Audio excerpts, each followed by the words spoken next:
Live from the city that never sleeps. 17 miles from Madison Square Garden, New York City. It's America at Night with Rich Valdez. America's favorite late night talk program featuring interesting guests from around the world and calls from across America. And now, here is your host, Rich Valdez.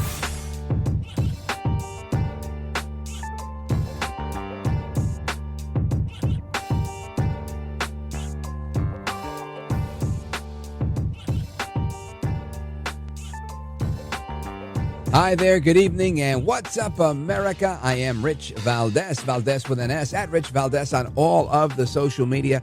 Welcome to the Thursday night edition of the program. Of course, we are live, we are national, and looking forward to speaking with you all. 833-482-5337 is the phone number, 833-4-VALDEZ. And again, the legal battles with Elon Musk continue. Judge is now saying they can't do this, they can do that. We're going to get into that in a little bit. I also want to talk about what El Trompito has been up to.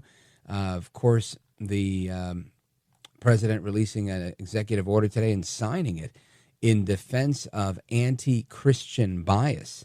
We're going to get to that in a second as well. Of course, you've got now the Trump administration suing the state of Chicago over their sanctuary city laws. And that, I think, is a great thing because you need that. And there's a few other things I want to get to, of course, tonight. And we will. We're going to get to a lot.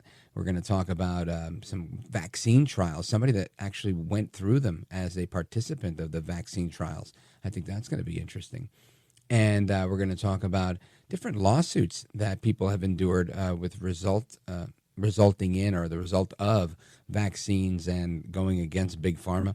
What else do we got on the agenda tonight? We got plenty. But I want to start with El Trompito, Donaldus Magnus, the 45th president of these United States, and how he signed an executive order today creating a task force to eradicate anti-Christian bias within the federal government. And I thought that was appropriate, especially along with his remarks with the community of faith that was present at the prayer breakfast this morning. And I have a clip. I want to play the first part of it from El Trompito. Listen to this.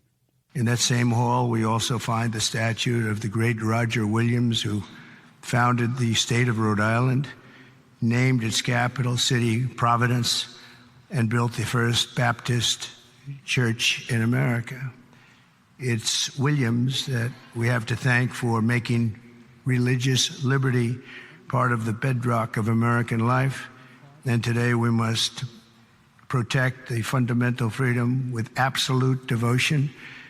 We must stand strong. Standing strong is important, and he continued. Go ahead.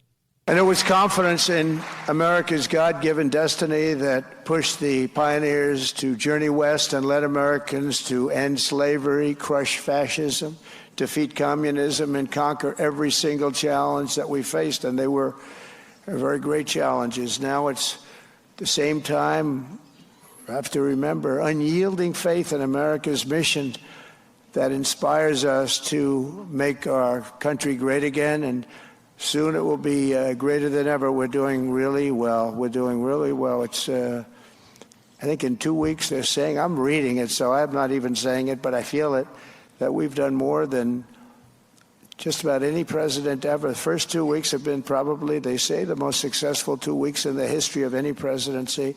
Now all we have to do is keep it going for another couple of hundred weeks. But it's been very successful. And again, President Trump announcing that he will sign an executive order to create a task force that's going to eradicate anti-Christian bias from the federal government.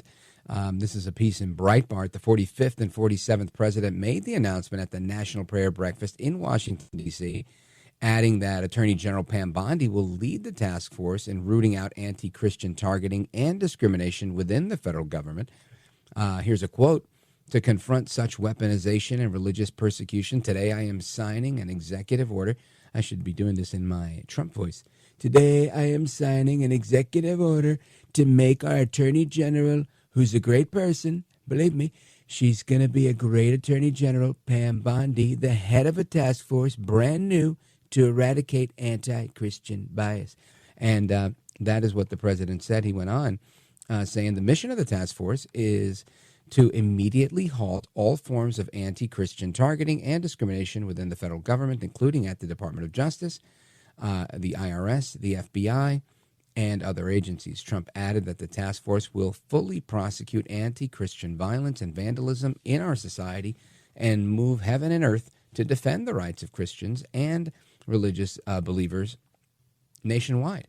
Trump previously promised at the 52nd annual March for Life in January to have the Department of Justice investigate the hundreds of pro-abortion attacks on churches and pregnancy centers that occurred following the leak of the Supreme Court's Dobbs decision back in 2022.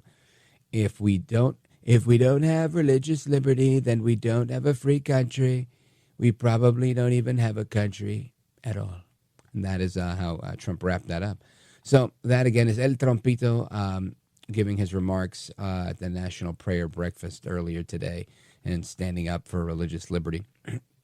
And I think it's about time, right? We've got to make standing up for religious liberty cool again. And I don't care which religion, honestly. This is America. You're allowed to worship however you like. But one of those things where it's one of those things you can't shy from, right? You have to stick with it. Now, also, want to play for you a report that I've got. Is this a report, Count-Lacula number 24? What do we got here? This is kind of highlighting some of the legal issues that are going on in Washington because they're coming after Elon Musk as if he's the bad guy. Meanwhile, Elon Musk is simply the guy that's coming in and going, hey, by the way, you guys have been getting ripped off all along. And because he's the messenger, all of a sudden they want to shoot this guy. Listen to this. A federal judge on Thursday blocked President Trump's plan to push out federal employees by offering them financial incentives. The ruling came hours before the midnight deadline for workers to apply for the deferred resignation program, which has been commonly described as a buyout. U.S. District Judge George O'Toole Jr. in Boston did not express an opinion on the legality of the program. He scheduled a hearing for Monday at 2 p.m. Eastern Time. He also directed administration officials to extend the deadline to apply for the program until after the hearing. Several labor unions have sued over the president's plans, which were orchestrated by Elon Musk, a top advisor. The Republican president is trying to downsize and reshape the federal workforce.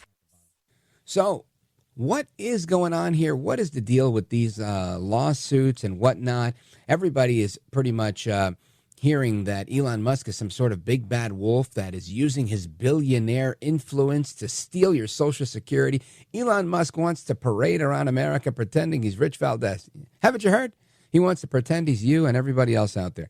I think this stuff is laughable, honestly. Why would Elon Musk want to be any of us? But this is the crazy stuff that they're talking about. So we're going to get to the bottom of that in a little bit. Plus, your calls and more are coming up. 833-482-5337. 833-4-VALDEZ. This is America at Night with Rich Valdez.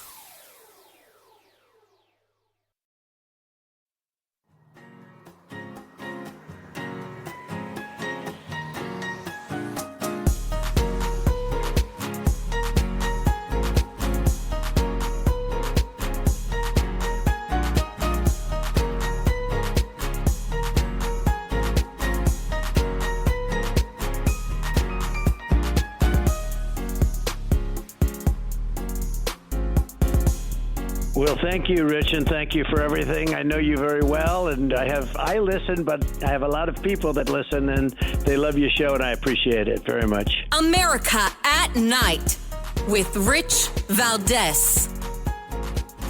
All right, amigos, welcome back, and I want to continue this line of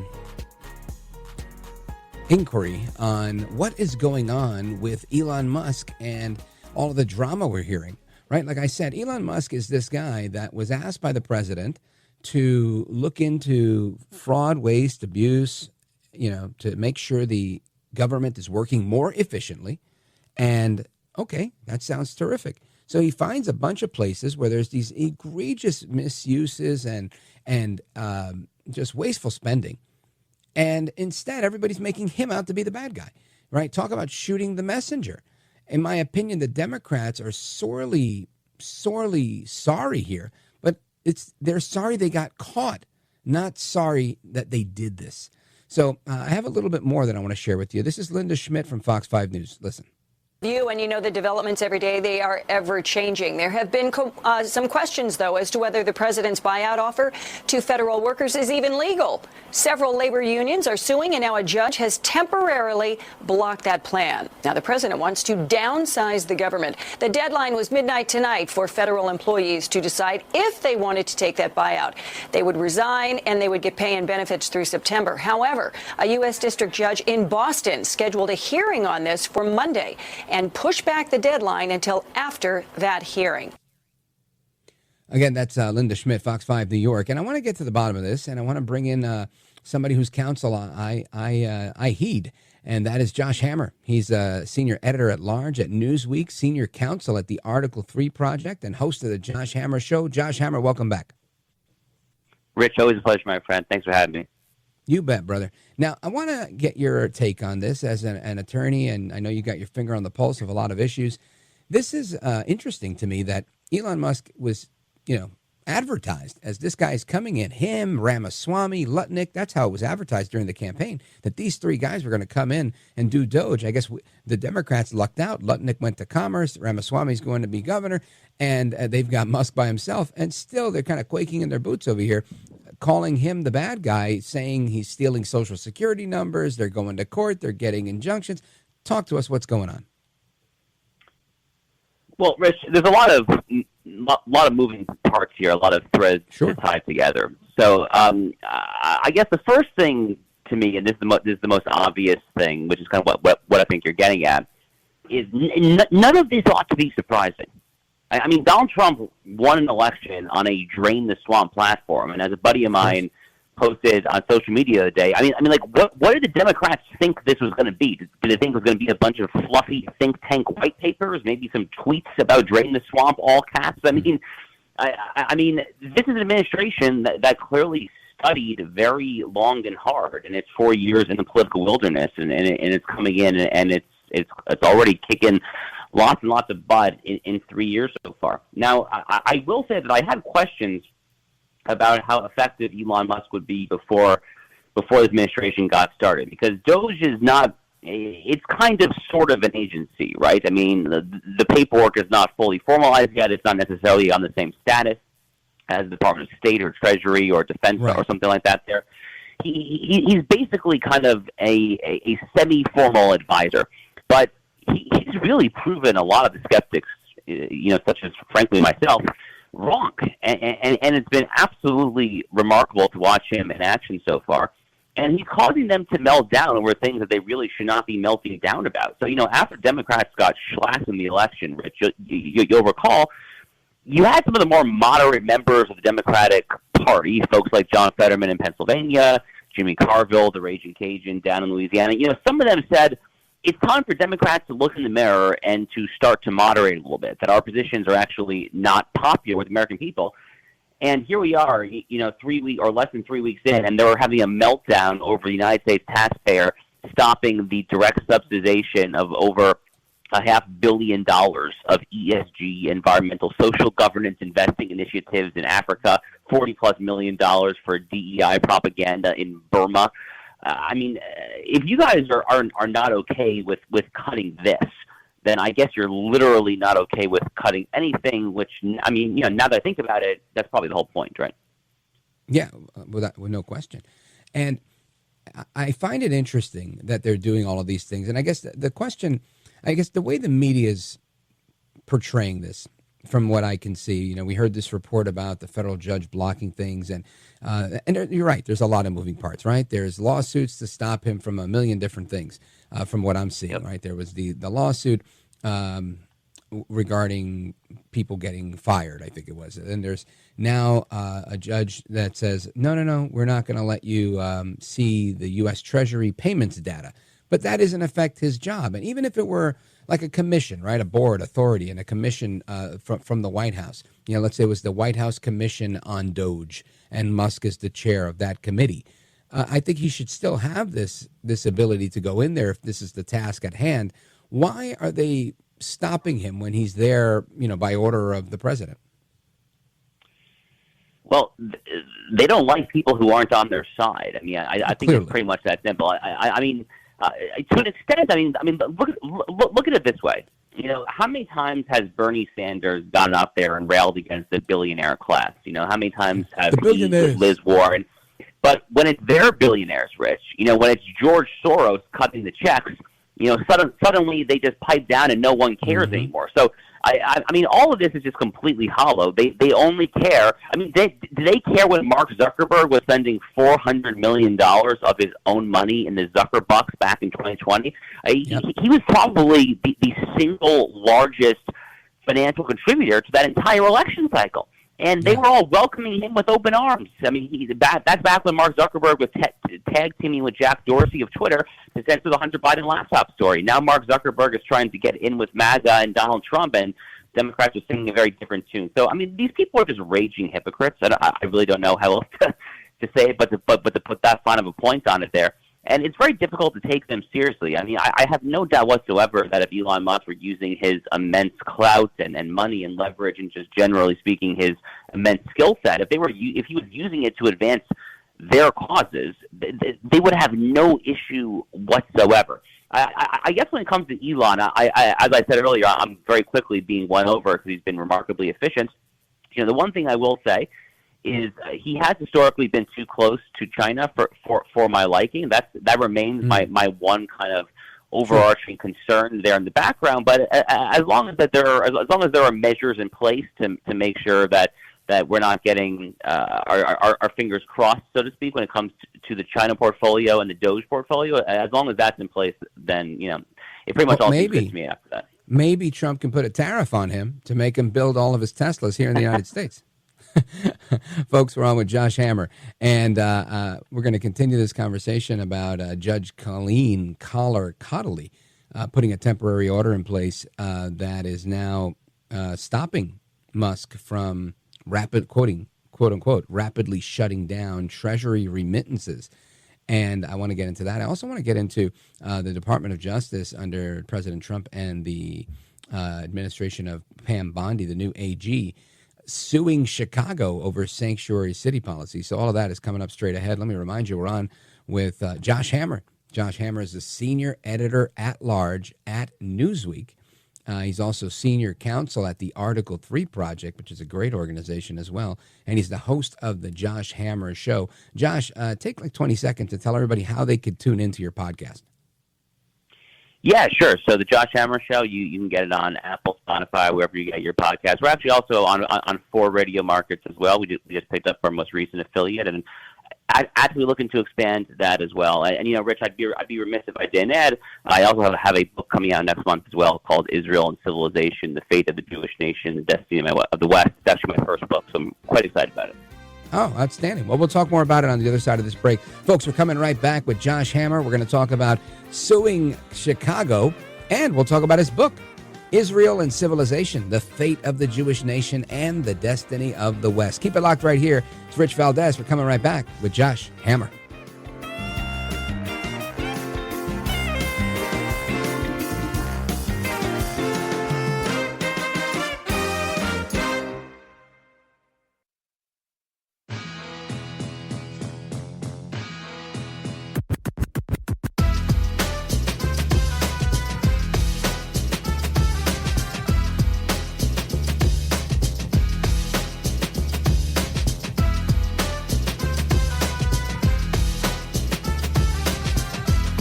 The best guests, the best opinions.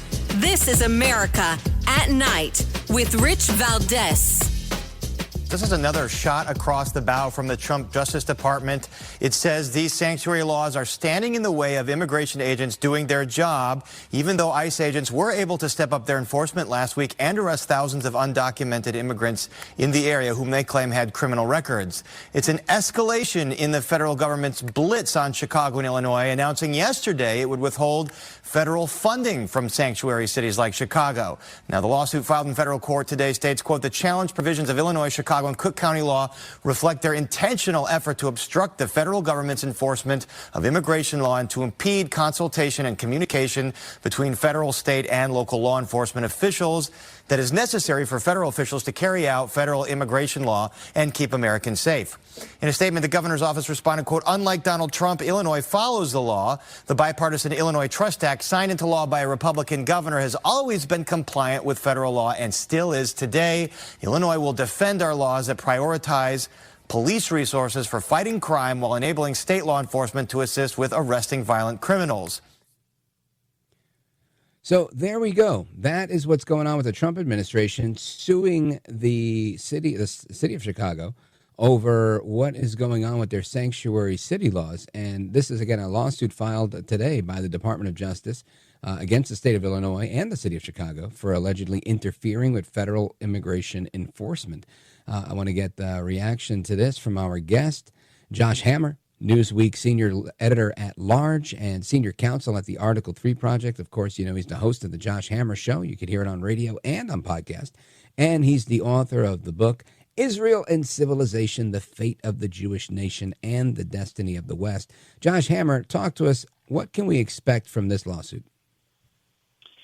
So this is exactly the kind of lawsuit that I and many others were hoping to see. I hope that we see much more, frankly, of where this came from. So here is where the rubber meets the road, so to speak. So there's basically a dividing line, Rich. You cannot compel a state or local jurisdiction to assist the enforcement of federal law, but on the other hand, a state or local jurisdiction cannot actively obstruct the law. So put another way, the DOJ cannot just simply yell at Chicago and say, you have to use resources to help us there, because we all know from Econ 101 that resources are scarce. But on the other hand, the entire notion of a so-called sanctuary state, where you're actively going to hide illegal aliens or actively going to thwart and subvert federal law, you can't do that. I mean, that is, period, full stop, end of story, illegal. It's unconstitutional under Article 6 of the Constitution, which has the Supremacy Clause, which says that the Constitution, all federal treaties and statutes passed pursuant to that Constitution are the supreme law of the land. State law and local law are not the supreme law. In fact, the United States, last I checked, Rich, about 165 years ago, fought a very bloody civil war to answer this very question, actually, as to the extent to which state law or local law can trump, no pun intended, but can trump federal law. And in fact, back then, it was the Democratic Party, much as the Democratic Party today, that is trying to have state law supersede federal law. So, Democrats lost that fight in particularly bloody fashion 165 years ago or so, and I think that they're going to lose that fight today. But God willing, fewer shots will be fired. Now, talk to me about the states using, in effect, isn't this nullification, right? Aren't they trying to nullify parts of the Constitution, or at least the federal government's jurisdiction over immigration? Exactly. That's exactly what they're trying to do. It's basically just a modern-day equivalent of what John C. Calhoun, the infamous antebellum South Carolina racist and slaveholder, what he referred to as nullification theory. The idea that states can just choose to not obey and to willfully not abide by federal law. But again, you can't do that. Now, I actually would like to see the DOJ go a little further insofar as the following. So one thing that the federal government can do, and there's a Supreme Court case from the late 1980s called South Dakota versus Dole. I think it came out in 1987, if memory serves. And this case is actually directly on point. And it basically says that the DOJ or the federal government in general, they can condition funding on the states and condition that funding on the local jurisdiction doing XYZ things, as long as there is a nexus, there is a close relationship between the funding and the policy goal that is sought. So that's a lot of legalese, but what it means in practice is that the DOJ could condition any kind of funding for law enforcement efforts, anything like that. And the DOJ actually gives out a ton of money in grants to local police departments all across the country. They could condition all of those grants on a certain locality or city, county, state, or whatnot there, actively assisting the ICE DHS efforts to enforce federal immigration law. That should be totally constitutional, and frankly, I hope that is the next step after this lawsuit against Chicago. Do you think this will result in maybe a larger case where, kind of like what you were talking about, where maybe the Supreme Court gets involved and kind of weighs in on nullification like once and for all, so that we don't have states playing these games, or will they just play these games anyway?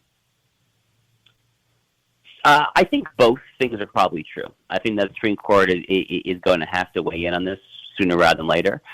But Democrats are in a very tough place, Rich, as you know. I mean, they're basically flailing their arms. They just spent the past 2 years arguing that Donald Trump is a Hitlerite Nazi fascist who's going to burn the Constitution down. After you take that stand, it's not very easy to just then kind of just, fold your hand and say, we give up, we yield. I mean, you kind of have to keep the shtick up, so to speak, at least for those in the peanut gallery, at least for the talking heads on MSNBC and so forth there. So easier said than done. But yes, there is inevitably going to be a major Supreme Court case on this very question. Fortunately, given the current composition of the Supreme Court, I'm pretty optimistic as to the way that would come out. Oh, that's encouraging. Now, I know your book's not available yet for pre-order, but I want you to give the audience a preview. I mean, we'll have you back to discuss the book in full once it's available. But tell us a little bit about your book, Israel and Civilization, the Fate of the Jewish Nation and the Destiny of the West. Josh, obviously there's no shortage of reasons why somebody would write a book about Israel, but what's the angle you took? Because I think the title is very telling, right? Israel and Civilization, and then you tie it into the destiny of the West. Tell us about it. Yeah, so the book title is something of a double entendre, because Israel in the book's title only partially refers to the modern state of Israel. And to be clear, I do have multiple chapters on the state of Israel, on U.S.-Israel relations, on contemporary foreign policy. That's all in there. But the second meaning of the book, Rich, is really about the people of Israel, the nation of Israel, a.k.a. the Jewish people. So I really was motivated to write this book after October 7th and after just the massive rise in global anti-Semitism. It occurred to me that, I, as a young Jewish conservative, I think that the Jewish people need a defense. And frankly, the Bible needs a defense, and that's kind of what the book is. The book is basically a defense of the biblical worldview. And I argue that Western civilization, what we call Western civilization today, begins at Mount Sinai. It begins with God's revelation to Moses and the ancient Israelites. And all that we take for granted today when it comes to morality, ethics, our legal system, even so much in the English common law and the U.S. Constitution, so much of it flows directly from that revelation thousands of years ago at Mount Sinai. And the book ultimately argues that not only is the state of Israel the canary in the coal mine for Western civilization, but more generally speaking, what we need to ward off the threats against us, which I identify as wokeism, Islamism, and global neoliberalism in no particular order. What I think this moment calls for is a Jewish-Christian alliance that is strong and steadfast in knowing where it came from and knowing that the Bible is the heart and soul of all that we stand for there. And that really is ultimately the book. It's kind of just trying to recontextualize our inheritance and arguing for a forceful ecumenical Jewish-Christian alliance going forward to ward off those who seek to destroy us all. Final question, it's somewhat related but not directly, just because it kind of came to mind as you were talking. It's my contention, Josh Hammer, that there's propaganda that comes out of, I'm going to say, Russia, that is targeted towards the Jewish leader of Ukraine. And it makes its way around the world. And it circles around decades-old tropes like the Jews run entertainment, the Jews run banking, the Jews run this and run that. And it's all, in my opinion, very thinly veiled anti-Semitic rhetoric. But I've seen a huge uptick in this to the point where now it's commonplace in a lot of conversations where people, I think, ignorantly make these comments like, well, the Jews are involved. Go figure. And I think it's misplaced, this angst, because I really think that they're angry at maybe more of an elitist, globalist class of people, but they're being labeled as the Jews. Your thoughts? So, it's funny. A lot of people kind of say, like, the Jews or the Israelites or the Israel lobby or whatever. Rich, have you ever been in a room with more than 3 or 4 Jews and all the Jews actually agreed with one another. I mean, this is kind of an old joke going back thousands of years. I mean, I mean, two Jews, three opinions, as the joke goes.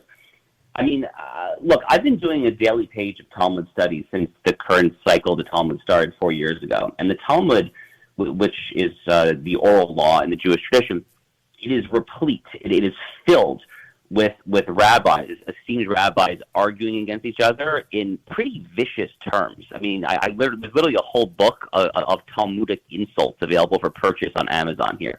So the notion that the Jews in the collective agree on one thing is totally ludicrous. I'm actually debating a fellow Jew, Dave Smith, the libertarian comedian. I'm actually debating him at Princeton University this coming Tuesday on the question of U.S.-Israel. I've debated fellow Jews like Peter Beinar in the past there. So, I mean, many of my fiercest disagreements have been with Jews. So there's nothing in our religion whatsoever that would preclude you from arguing. And to your point, when a lot of conservatives reflexively criticize the Zelensky-type Jew, I guess you might say they're really just talking about kind of a globalist World Economic Forum, United Nations type, who, frankly, I would be the very first to criticize.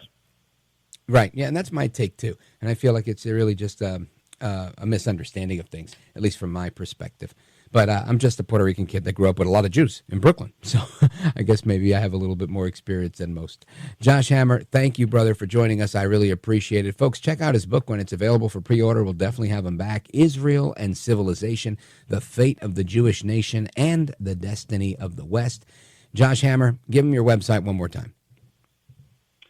So, Rich, I really appreciate it, my friend. So I'm on X, Josh_Hammer. Instagram is Josh B. Hammer. My syndicated column goes up in Newsweek, Los Angeles Times, Real Clear Politics, a bunch of other places. And then the Josh Hammer Show is also available everywhere you get your podcasts and on a growing number of radio stations as well. Well, Godspeed to you, my friend. Thank you for being with us. Talk to you very soon. And amigos, your calls and more are coming up straight ahead, 833-4-VALDEZ. This is America at Night with Rich Valdez. Call now, 833-4-VALDEZ. That's 833-482-5337. 833-4-VALDEZ. That's Valdez with an S.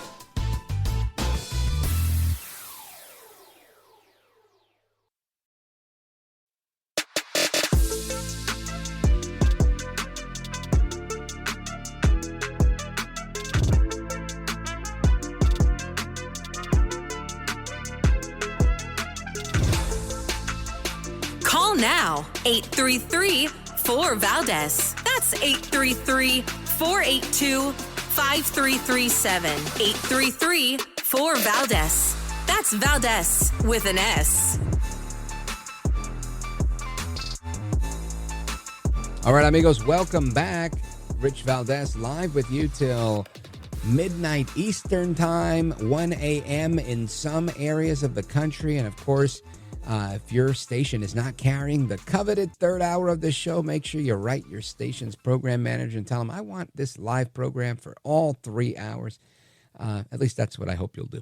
Anyway, the phone number, if you want to join us, 833-482-5337 or 833-4-VALDEZ.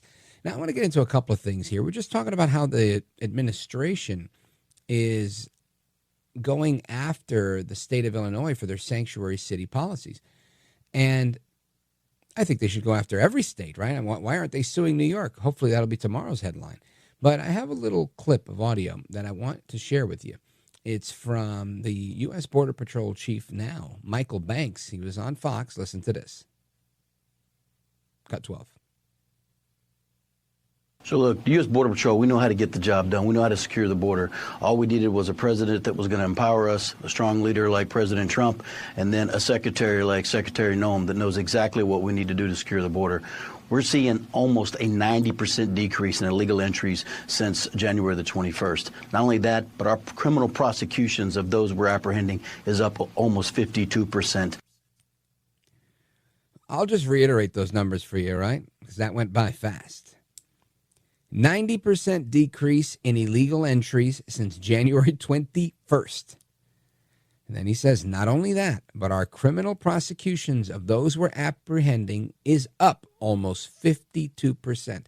So more than half of the people that they're catching are being prosecuted, which, means kicked out of the country, right? Not given an ankle bracelet or a desk appearance ticket, or what we call in New York a disappearance ticket, right?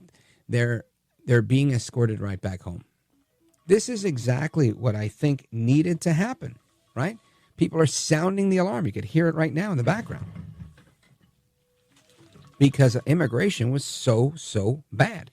And I think this is key, right? This is key to President Trump's mantra of promises made, promises kept. It's just that simple. So now we have to continue. And today, Caroline Leavitt was doubling down on some of the other promises that President Trump made, where he's trying to hold Congress to account for no tax on tips, no tax on overtime, and no tax on Social Security.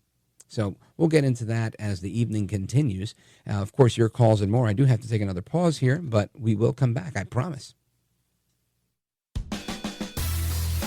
This is America at Night with Rich Valdez. Call now, 833-4VALDEZ. That's 833-482-5337. 833-4VALDEZ. That's Valdez with an S.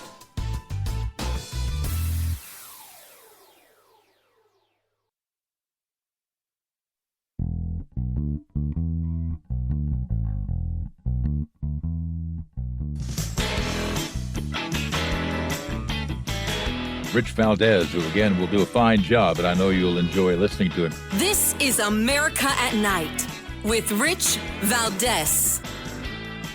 What are the tax priorities of the Trump administration that the president has laid out for members in that meeting today? No tax on tips, which is obviously a very public campaign promise that the president made. No tax on seniors' Social Security. No tax on overtime pay. Renewing President Trump's 2017 middle-class tax cuts. Again, these are the president's priorities. Adjusting the SALT cap, eliminate all the special tax breaks for billionaire sports team owners, close the carried interest tax deduction loophole, tax cuts for Made in America products. This will be the largest tax cut in history for middle-class working Americans. The president is committed to working with Congress to get this done. That's Caroline Leavitt outside the White House there giving that update on what's going on there. And listen, I think this is a linchpin, right? This was, I think, a big draw for so many middle-of-the-road voters, people that were like, I'll give them a shot, blah, blah, blah. Why? Because they work. People that work for a living really want to see their earnings be taxed at a lower rate or not at all, right? No tax on overtime would be fantastic. Well, anyway, President Trump asked congressional Republicans today to end these tax perks for sports team owners, as well as you heard her mention, and for hedge fund managers to pay for his pledge to eliminate taxes on tips, overtime, and Social Security benefits, as well as to lift the $10,000 state and local tax deduction cap, also known as SALT. So the quote, again, that you just heard, this will be the largest tax cut in history for middle-class working Americans. That's Caroline Leavitt. And I think that this is fantastic. I think this is absolutely fantastic. We're making moves. We just got to get this thing out of committee, onto the floor, onto the president's desk, and signed into law.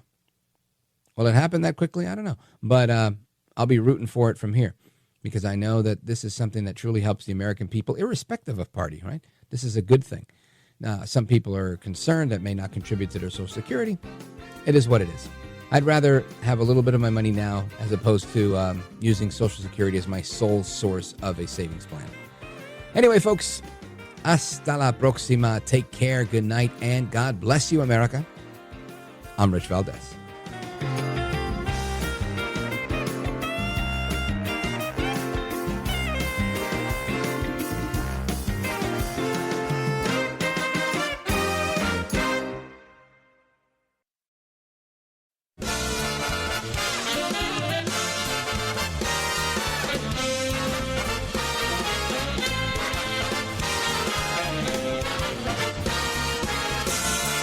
Live from the city that never sleeps. 17 miles from Madison Square Garden, New York City. It's America at Night with Rich Valdez, America's favorite late night talk program, featuring interesting guests from around the world and calls from across America. And now, here is your host, Rich Valdez.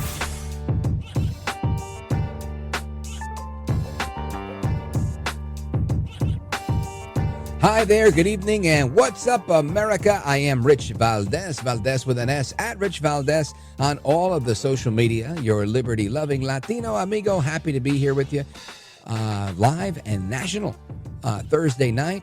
Our phone number is 833-482-5337. 833-4-Valdez. One of these days, I'll know that number. Looking forward to speaking with you guys. Open phones across America. We'll be getting to your calls in a little bit. And I want to talk about all the news of the day, right? Plenty of stuff to discuss. Of course, we're going to get into some vaccine conversation in a little bit. We're going to talk about RFK Jr. and all of the stuff that he's involved in with making America healthy again. But I want to direct your attention to some of the things that we're talking about today, because the Trump administration is suing the city of Chicago over their sanctuary laws, as well as the state of Illinois. We just had a very good conversation about that. And we'll be revisiting some of that with Josh Hammer. And I also want to talk about just the general state of affairs, right? I think the Trump administration has done such a remarkable job, in my opinion, of really tackling the media establishment, right? Really tackling them in the sense that it used to be that politicians were afraid of the media. They would report something bad about me or do this or do that. But Trump's figured a way around that. I guess it's all the years he spent in the spotlight. He's realized, you know what? You get yourself a big enough social platform. You learn how to work with the media. You kind of know their MO. And then you can always stay a few steps ahead of them, which he seems to do remarkably well. And I think he's doing a great job. He keeps putting out these every day there's a major executive order. It's almost like we're waiting for, what's the executive order of today? And when it's not an executive order, it's the announcements on his plans to work with Congress to pass things. We talked about how he made campaign promises for no tax on tips, no tax on Social Security for senior citizens, no tax on overtime. He hasn't let that go just because he's been elected. He's out there. He's pushing. Why? Because he gets it. He gets the idea that people like that stuff. And if he could say that enough in front of people, and now that people have so much more power, think about this, right? The average citizen historically would watch television, hear the news, and then maybe go to the water cooler at work or to their wife in the bedroom or at the kitchen table and say, hey, did you hear? You know what I saw? I heard Dan Rather say blah, blah, blah. And that's where it ended. Maybe you bring it up at the barbershop. You were limited in how you were able to get that out. So it was really one side of the story.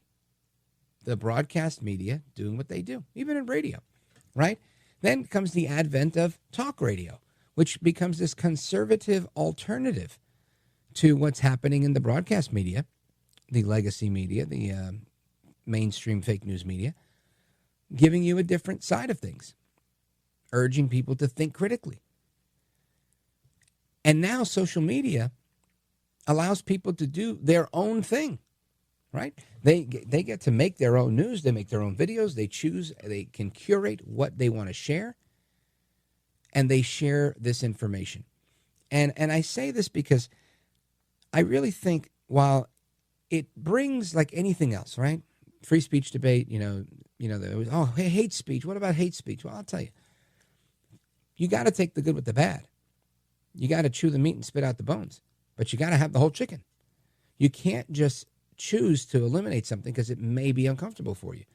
And that's the case here with social media. So I've talked a number of times about this, but I'll just reiterate it because it's the most recent example I've seen.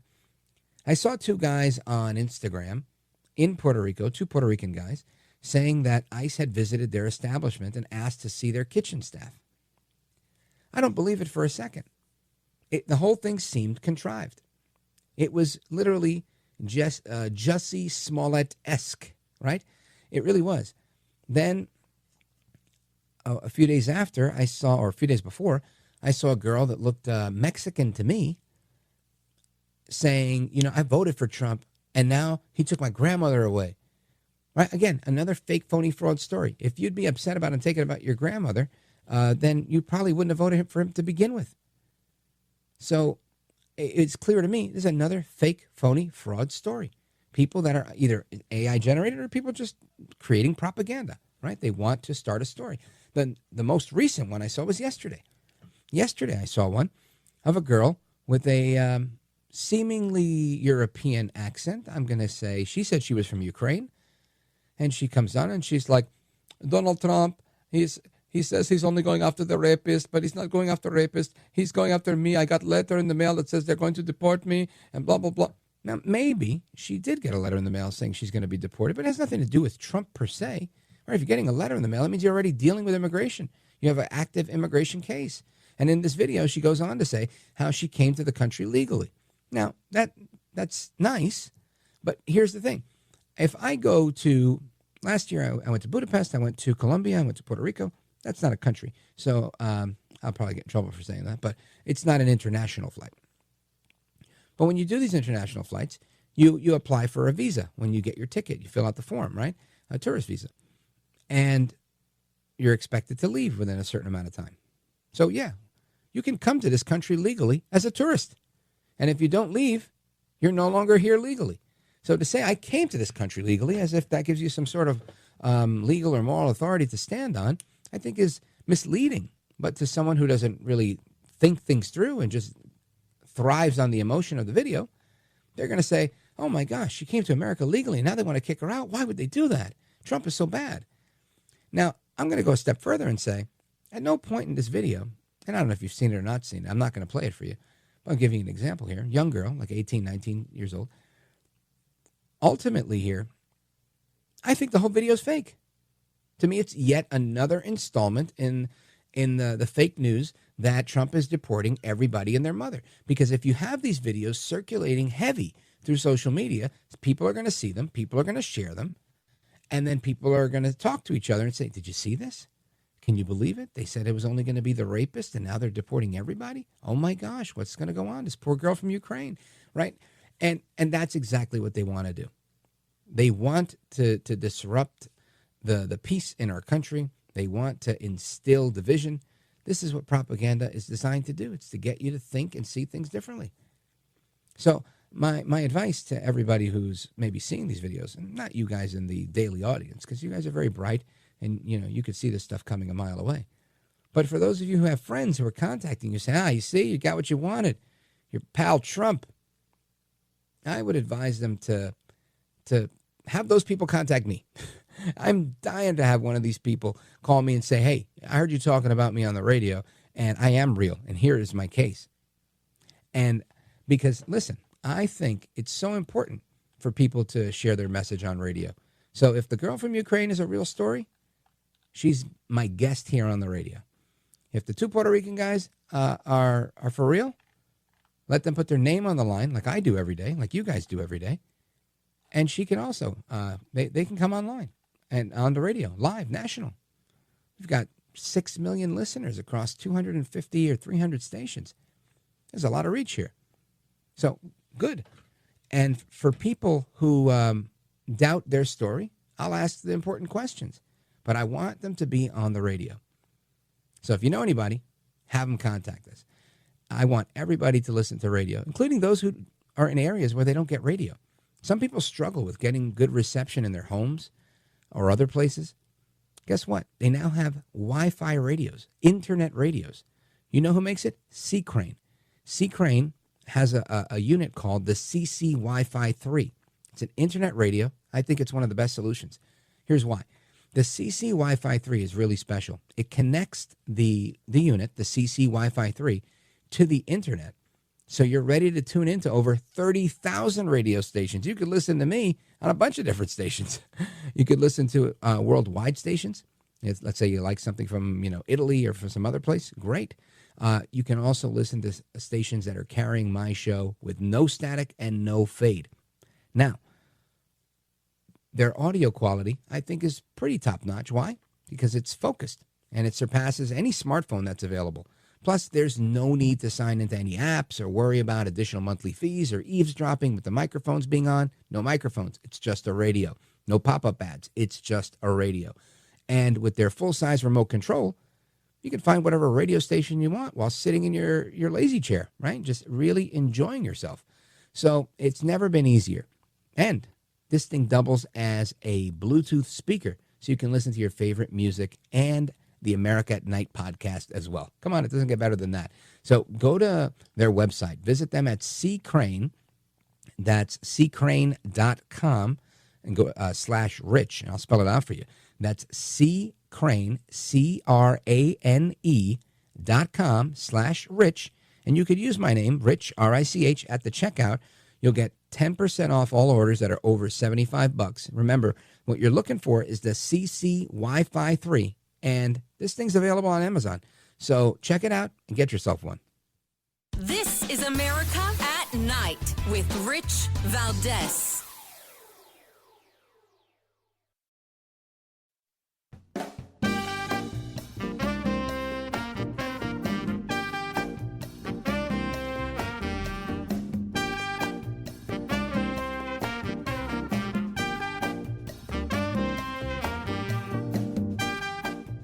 You have experience and skills in interviewing, or you wouldn't be on your program. America at Night with Rich Valdez.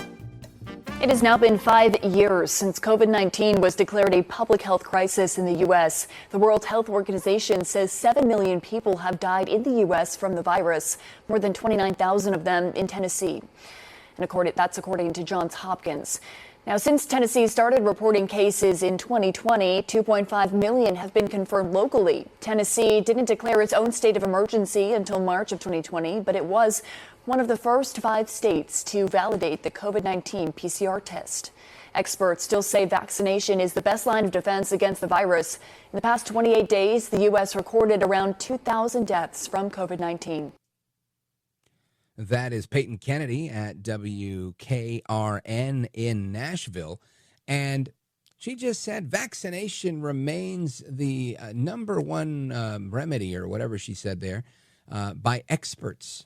And I want to, who are these experts? Because I've had a ton of experts on this program, including the inventor of the mRNA vaccine, Dr. Robert Malone, and Dr. Jay Bhattacharya, and so many others that say vaccination was not the best thing to do unless you were absolutely in one of the highest risk categories. Lots of people went through lots of things when it comes to vaccines. And I want to have a conversation with Brianne Dressen. She was a participant in a COVID-19 vaccine trial by AstraZeneca. Now, you might remember the AstraZeneca vaccine had a lot of issues. We did extensive coverage of that. A lot of people were suffering from heart issues to death, and it was really, really a really just scary thing for a lot of people.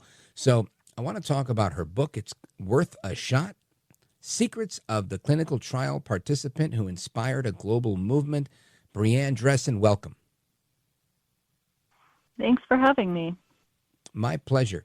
So let's talk a little bit about your story. I know that, you were a mild-mannered Utah mom and preschool teacher that, decided to play your part in helping in the pandemic and in the shutdown back in 2020. And you said, you know what, let me see if this thing is worth a shot, so to speak, and got involved in a clinical trial for the AstraZeneca vaccine. But things didn't go as anticipated. Tell us. Yeah, so I ended up having a severe reaction to one dose of the COVID vaccine, and it started within an hour of my shot. So what type of reaction? I ended up in the ER. So it was basically a sharp pins and needles sensation down the same arm as my injection. And it moved to my other arm, and then it spread to my legs. And now, 4 years later, I still have that same painful sensation surging through my body 24/7. No way. 4 years later, you still have that pain in your arm? 4 times, yeah, that same pain in my arm. So if you can imagine what it feels like when your limb falls asleep and it's numb and it's heavy and it pricks, right? Pins and pricks, like that, but all over my body. So your whole body, not just your arm. Something I would. No, it's all over my body now. Oh my goodness! How do you manage that? And does it go away? It doesn't go away. The only time it does go away is when I take a bunch of meds at night to turn it down, the pain down just enough so I can nod off to go to sleep. But it's the last thing I feel when I go to sleep, and it's the first thing that greets me in the morning. So there's actually, quite a bit, and that's just one symptom, right? So there's 20 other symptoms that are just as bad.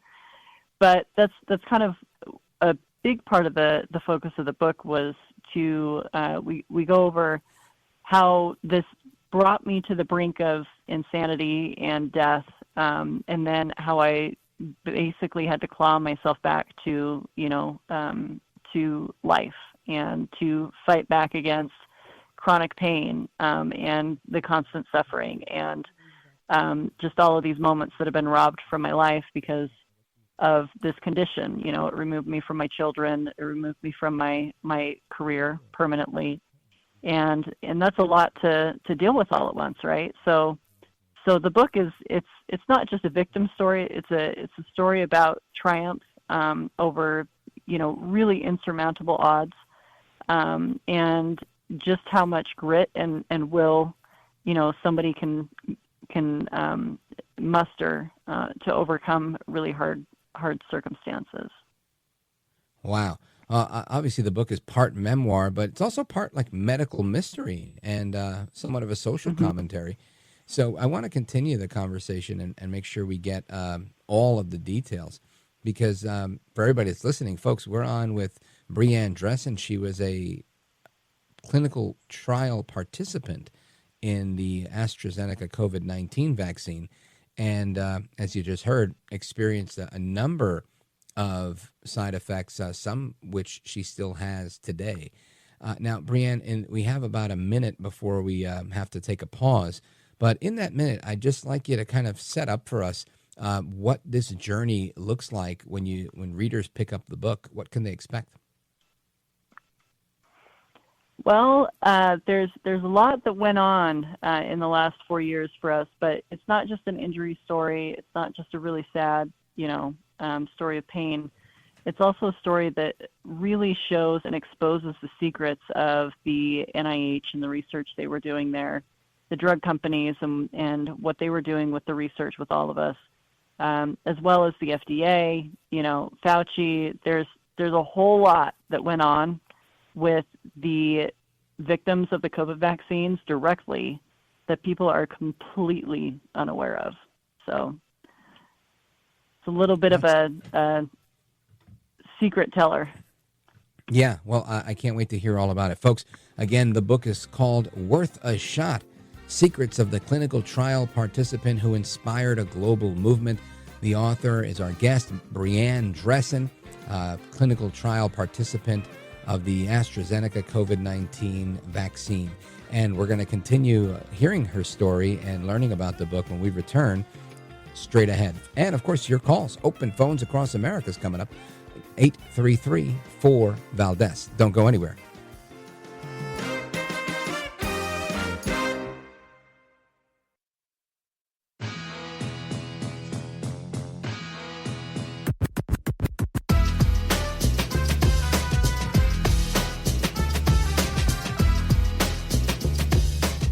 Thank you for what you do, the voice that you have in our culture. I just appreciate you and your show, and again, thank you for letting me be a part of it. America at Night with Rich Valdez. You have been a crusader on questioning vaccines. Are there specific vaccines that you would seek to take off the market?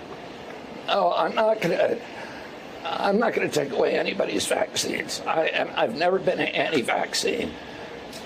You will not take any vaccine that is currently on the market. I'm not. If vaccines are working for somebody, I'm not going to take them away. People ought to have a choice, and that choice ought to be informed by the best information. So I'm going to make sure the scientific safety studies and efficacies are out there, and people can make individual assessments about whether that product is going to be good for them. That, of course, some file tape of RFK being asked about his position on vaccines, and that's exactly the topic that we're discussing right now, vaccines. We're on with Brianne Dressen. She is a clinical trial participant for the AstraZeneca COVID-19 vaccine, and her experience was not that positive. She's going to tell us more about it. She wrote a book about it, Worth a Shot, Secrets of the Clinical Trial Participant Who Inspired a Global Movement. Brianne, tell us about you were describing, part of your story and the multiple symptoms you're enduring. Tell us more.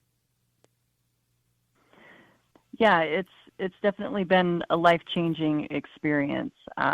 My days that used to be filled with taking care of my kids, running them to and from soccer practice, birthday parties, and sleepovers has now been replaced with, if them worrying about if mom can even get out of bed to help them get out the door to school. Is mom going to be able to help them with their breakfast? Is mom going to be there? Or is she going to be at the doctor when they get home from school? So it's been a pretty dramatic change for all of us in our family. But the most upsetting change came from the response from the drug company, the response from the NIH and the FDA and the CDC. And that's when things really took a dark turn, when we realized that these safety nets that are supposed to be in place for people that are harmed by vaccines are actually just smoke and mirrors. Tell me more. Yeah, so we ended up, because of the clinical trial setup, I actually did have a contract that was signed by the drug company, and they agreed to help us if financially or medically if there was a problem because of the research project or the research product, which is the COVID vaccine. And as soon as I had a reaction, they couldn't get away from me fast enough. So once we realized that I was being abandoned by the drug company, we reported my injury to the National Institutes of Health. The NIH in January of 2021 started a study on COVID vaccine adverse events that are neurological in nature, and they started flying us out. So I was one of those people that went, and I was diagnosed at the National Institutes of Health with PTSD, and they gave me treatment that changed my quality of life pretty dramatically. I was bedbound when I went out there, and I came home able to walk onto the plane and walk off. So this was a life-changing experience, and they told us to not talk about the study, and we didn't because they promised that they would disclose this information to the public themselves. But as we all know, 4 years later, nobody knows about the study that went on at the NIH. Nobody knows that the NIH was flying people out and evaluating people and diagnosing people with vaccine complications. So and that's just one aspect of it. The FDA got involved. We were fighting with Janet Woodcock, who was the head of the FDA, Peter Marks, who's the FDA number 2. He's the guy that puts the rubber stamp on the vaccine licenses. And we just went the rounds with all of them, trying to get them to disclose the information that they were telling us privately over and over and over, that these vaccine adverse events were real, and that they were serious. But they continued to tell the public something very, very different. Very, very disheartening to hear, but we've heard it all before. For years, people have been sounding the alarm about all sorts of vaccines.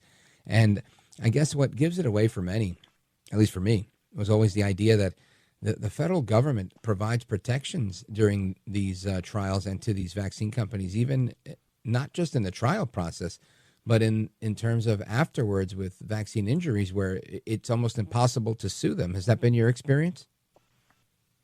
Yes, definitely. If you are harmed by a COVID vaccine, you cannot sue the drug manufacturer. The only person currently in the United States that is able to sue is actually me. And it's just because I have a contract signed with them and they agreed to do things that they didn't follow through with. So that's a contract violation lawsuit. That is not an injury lawsuit. So if you are injured, you can't sue the drug company from the COVID vaccine.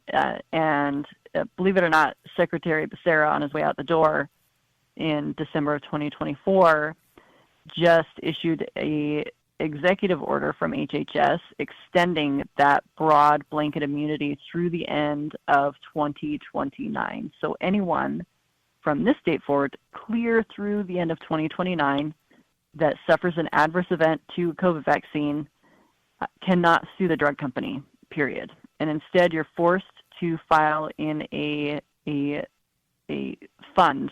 It's called the CICP. To date, this program that's managed by the federal government has paid out $448,000 total to about 20 people, one of which is a death benefit for $370,000. Once you remove the one death benefit, you're looking at an average payout of $4,000 per person. The entire program, the CICP program, has a rejection rate for COVID vaccines of over 98%. So there are several vaccine injury lawyers that have weighed in on this faulty program, and they have said outright that people have a right to file and they have a right to lose. So this program is a failure. So by contrast, what we've done is we've launched a nonprofit, and we've seen and have lived the failures of the federal government's policies every day. So we've tried to fill those gaps, and one of those is we've launched our own compensation program. And it's called the Care Fund, and this is through this is through our nonprofit called React19.org, and we've awarded over $1 million to date to people that are in financial need for out-of-pocket medical expenses as a result of COVID vaccine injury. And these grants are anywhere between $6,000 and $10,000, so it's not a lot of money. But still, we're still outperforming the federal government by more than double, right? But outstanding. The nice thing about this program is we are infusing hope into a space that is completely devoid of hope, right? And so we're not just taking our injuries laying down. We're not just sad victims telling our sad stories. We're picking up and we're reclaiming our lives, and we're doing something about it. So in that regard, it's really important for us to be able to inspire people like yourself to get involved, to listen, and, to pitch in and to do what you can to help these people that have been left behind, because the government's not going to do it. But that doesn't mean that the rest of us have to follow suit. The rest of us can do something. Now, Brianne, tell us how our listeners here can learn more about this fund. If they know somebody, how can they refer it to that person? Is there a website, or how do they get involved? Yep. So we are online, super simple. You just go to www.react19.org. So that's REACT. The number is 19.org. And it's like I said before, it's a registered 501c3 nonprofit. We've been in 100% compliance of our audits every single year since we've started. And we're pretty darn proud of this little, grassroots program that we've put together. Outstanding work. Brianne Dressen is the author of Worth a Shot, Secrets of the Clinical Trial Participant Who Inspired a Global Movement. Brianne, give them the website one more time. React19.org. React19.org is where you go if you want to find out more about these grants for additional compensation for those that are vaccine injured. Brianne, I wish you Godspeed and the best recovery possible. Thanks for being with us tonight. Thanks so much for having me. You bet. Amigos, your calls and more coming up straight ahead, 833-4-VALDEZ. This is America at Night with Rich Valdez. Call now, 833-4-VALDEZ. That's 833-482-5337. 833-4-VALDEZ. That's Valdez with an S.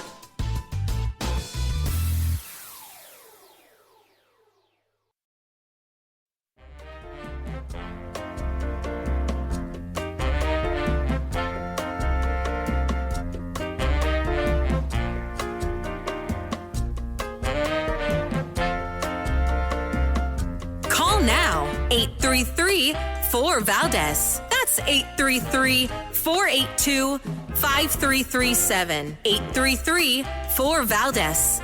That's Valdez with an S. All right, amigos, welcome back. It's Rich Valdez keeping you company till midnight or 1 a.m., and depending on what part of the country you're in.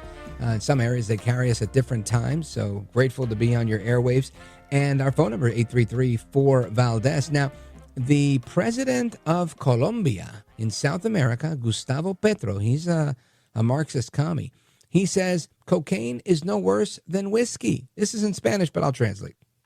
Y entonces la cocaína es ilegal porque la hacen en América Latina. So cocaine is illegal because it's produced in South America. Go ahead. Eso los científicos analizan. La cocaína no es más mala que el whisky. Scientists say that cocaine is not worse than whiskey. Can you believe that? I don't know a whole lot about whiskey or cocaine, but I can tell you this. I think that there's probably more people dead from doing cocaine than there are people from whiskey. Maybe I'm wrong, right? Somebody will argue, no, alcoholism kills this many. I'm talking about that first time you try it, dropping dead type of stuff, right? I think that happens more often than many of us think. But what do I know? Anyway, let's hit the phones. Let's go to Chuck in Chicago, Illinois, WLS. Chuck, go right ahead. Hey, Rich.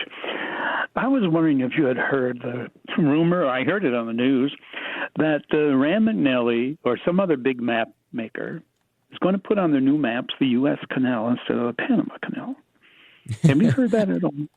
I haven't heard it, but it is very, very funny, and I would think that it's probably not true, just because I don't think there's a need for that at this point. I don't think Trump is really trying to do that, but it's funny and it gives good fodder to the conversation because it I guess kind of reiterates what has been happening across the board here with Trump saying, "Hey, we're going to do this and we're going to do it." Just a little while ago, I Googled something. And it gave me an old article, old by 2 weeks, right? Check this out, Chuck. I put something in, I was looking for something else, and it was an article from Al Jazeera 2 weeks ago. And it says, can Trump really take over the Panama Canal and rename the Gulf of Mexico? And again, 2 weeks ago, Al Jazeera was telling all of its subscribers that they don't think that Trump can do this. Yet here we are on the 6th of February, Reagan's birthday, by the way. Happy birthday to President Reagan. And we have the Panama Canal, right? Maybe the paperwork, the ink isn't dry yet, but the president of Panama has made his statement. We played it on this program. I've heard it time and again. The Panamanians are doing business with the Americans yet again. So, Chuck, who knows? We might very well be renaming it the United States Canal in Panama. Who knows? I know. I thought maybe one of you guys could check on that to see if it's true. Yeah, we'll definitely look into it, brother. I appreciate it. And shout out to everybody in the Windy City, WLS. Always a pleasure to speak with you guys. Thank you, Chuck. Let us continue. I want to go to our man, Paulie, in Boise, Idaho, KBOI. Go for it. Thanks for taking my call, Rich. Always a pleasure. Wrote down in a notebook about 2 months ago, right after the election, and it was in regards to Biden paying off all that student debt, right, and how it was unconstitutional. So when I heard that it was unconstitutional for them to do that, I started thinking a little bit, and all those people inside the press room at the White House, how many of those were staunch supporters of Biden? Not just because maybe they got some of the money, but same with Politico at the same time. Right.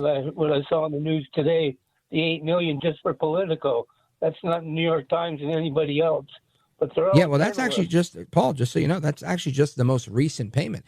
I think since 2017 or 2018, or I don't know when it was, maybe 2019, the number is more like 50 some odd million. And this was the case for a lot of them. Now, the Associated Press was also in on that gravy train, and they weighed in saying, oh, yeah, let me see if I have it open here still. Very interesting article that I read. And their whole angle was, oh, yeah, no, we do this. We've been doing this for a long time. And they thought that this was okay. And the reason they thought it was okay was because they said that they produce a news product that lots of people need, so they kind of license it to them. But what's fascinating with the Politico stuff is that I think something like $50 million or $52 million has gone to them. Guess what it costs for the government to get a subscription to Politico Pro? All right, I give up. I'll tell you. $10,000. $10,000 for a subscription. That is insane. And if that's the way business works, I want to let everybody that's listening know, you've been listening to me for free for the last couple of years. I would like to start Rich Valdez Pro, where you'll get a little extra, and we're only going to charge you $10,000. I mean, that's insane. But again, I'm part of the free market, and they're part of the deep state. And again, they weren't the only ones. You had the New York Times was in there. Dow Jones was in there. Everybody was getting a piece of the pie from the Department of State or USAID or the organization that Michael Pack used to head, and now Brent Bozell was just tapped to head, which is the U.S. Agency for Global Media, which oversees Voice of America and some other organizations. This, what I think, is spectacular, right? Now, that is a media agency, so I could see them doing deals with these media agencies. But even then, I think the idea is to create your own media, right? Put stuff out there, not necessarily have all of these massive subscriptions. I know I would never pay for that. I would never say, you mean to tell me I can go on Politico for free, but if I want Politico Pro, I got to pay $10,000. This is literally a cash grab. And it's brazen, and I'm so glad it's over. At this point, we have to say, thank God for Elon Musk, right? Thank God for El Trompito and Aldous Magnus. Just imagine, this is what we're getting in 2 weeks worth of work from the Trump administration. I'm praying that Doge multiplies, they get through these lawsuits, and they keep knocking down the doors. Folks, your calls and more are coming up. Don't go anywhere. This is America at Night with Rich Valdez.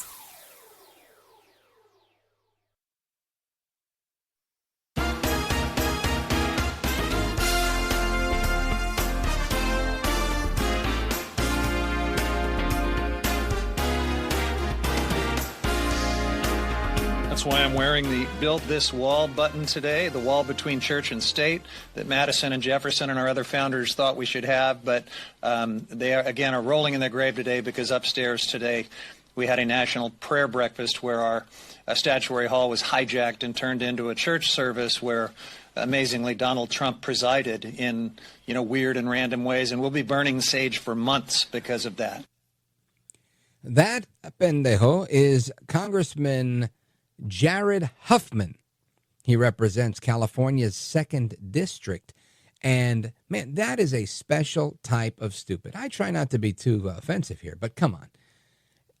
If you haven't read your history, Congressman Huffman, the wall between separation and state is not a constitutional virtue, but more so something that Jefferson wrote to the Baptist Convention in a letter and then was cited by a Supreme Court justice as a means to his argument and his legal reasoning, but by no means is the law of the land, nor does it preclude anybody from having a national prayer breakfast. They could be praying in the name of Allah. They could be praying in the name of the God of Abraham, Isaac, or Jacob. All sorts of prayers are permissible under the First Amendment, and you as a member of Congress should know that, Mr. Huffman. So I'm disappointed in that, but we always need a good pendejo out here to make us laugh and to see this is what the Democrats stand for. Constitutional illiteracy. All right, amigos, that's it for me. I have another hour if you're on the schedule. If not, then, well, that's too bad. Take care, good night, and God bless you, America. I'm Rich Valdez.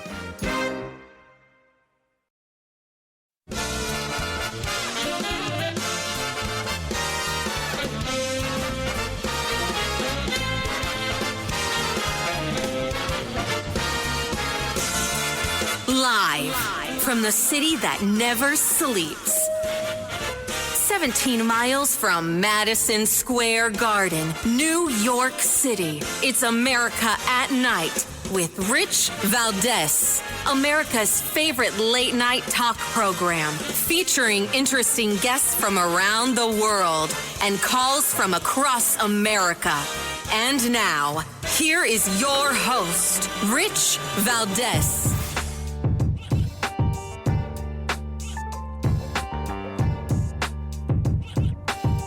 Hi there, good evening, and what's up, America? I am Rich Valdez, Valdez with an S, at Rich Valdez on all of the social media. Welcome, welcome, welcome. Another live national hour of the program.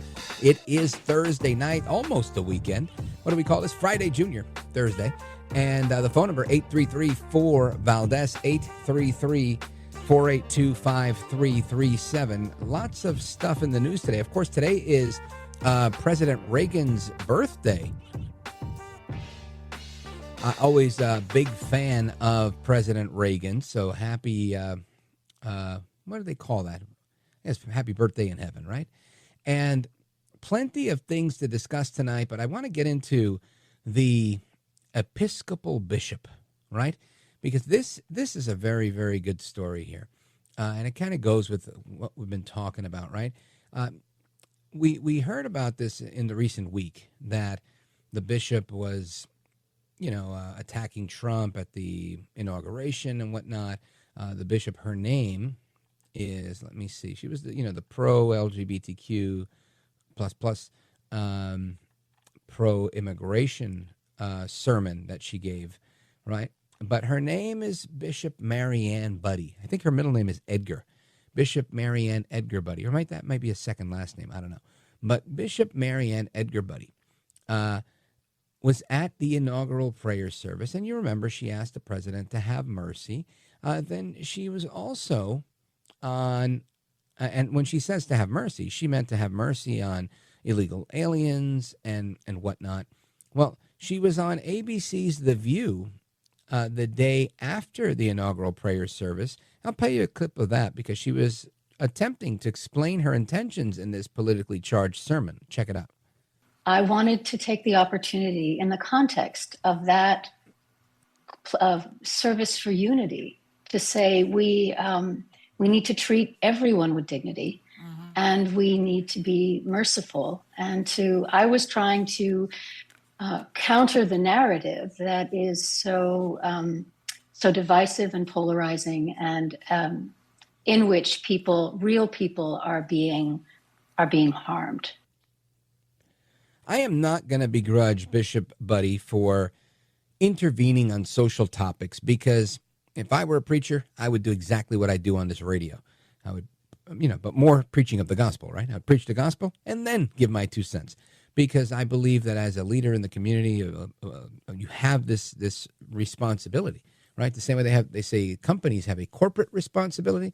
I think leaders have a responsibility to tell the truth. And if that's her truth, then that's fine. If she thinks that the rhetoric is divisive, I do too. I'm part of the problem.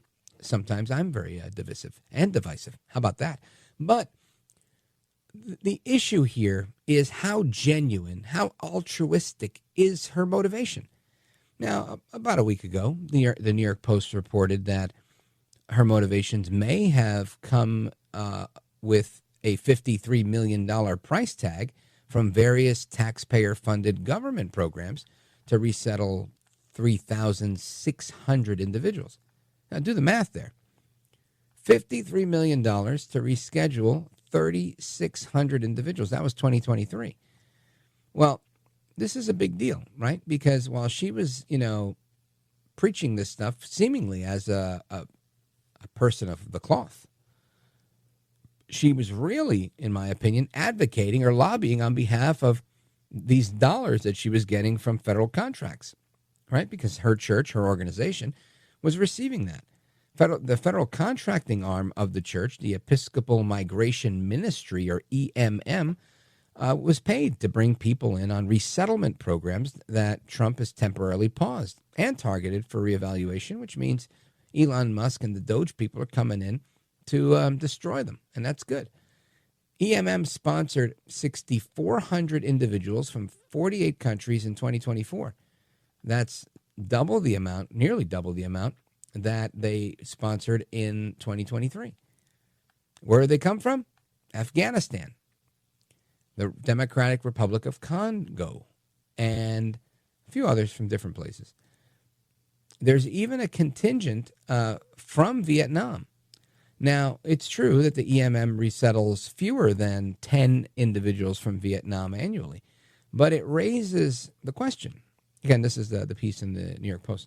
Why 50 years after the end of the Vietnam War are we still running a taxpayer-funded program to help people migrate from Vietnam to the U.S.? And again, you know me, I like to be the devil's advocate here and like to really give the benefit of the doubt. I would say perhaps it was a mainstay and the purview of the previous administration that they needed to extend this type of courtesy and support and charity at the expense of the United States and its taxpayers to countries around the world to help individuals less fortunate than us, right? I could see Joe Biden making a case for that and trying to sound charitable and trying to sound like Gandhi. But even if we were to take it at that level, I think these questions remain relevant, right? Why are we doing this? What is the purpose? They have manufacturing now in Vietnam. It's not the United States, but, you know, nobody really is the United States. So I think it's very interesting. Now, unlike everyday immigrants, these new arrivals receive government assistance, and most importantly, they're immediately eligible for all forms of welfare, such as Medicaid, our biggest federal expense, cash assistance like TANF, food stamps and whatnot, and they're treated in effect the same as a U.S. citizen when it comes to that. These specific refugees. So they can also immediately sponsor friends and relatives under a recent Biden expansion of the refugee resettlement program. Isn't that something? So the Office of Refugee Resettlement was projecting 656,000 new arrivals in 2025 who would fall under their care. Clearly, this is a program that's wildly out of control. I would agree with that statement. And this is problematic.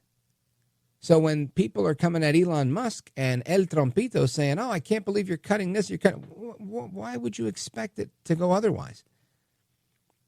The majority of Americans that voted in the election voted for what Trump was talking about. He's been talking about draining the swamp since 2015.